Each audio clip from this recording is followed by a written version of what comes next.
গাইছ এই চাই লওক আমাৰ গোটেইকেইটা পোষ্ট বহি গ'ল।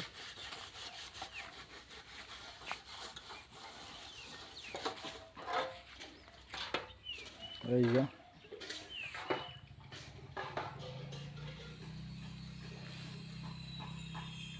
এই তাত এটা পোষ্ট বহিব, ইয়াত এটা পোষ্ট বহিব, এইফালৰ পোষ্ট বহিব, এইটো চব হৈ গৈছে। কামটো আপোনালোকক চাই কেনেকৈ লাগিলে কমেণ্ট কৰি জনাব। এইটো আপোনাৰ 10 পিলাৰ হ'ব। এইটো চাই লওক, এইটো চিৰি ৰুম হয়।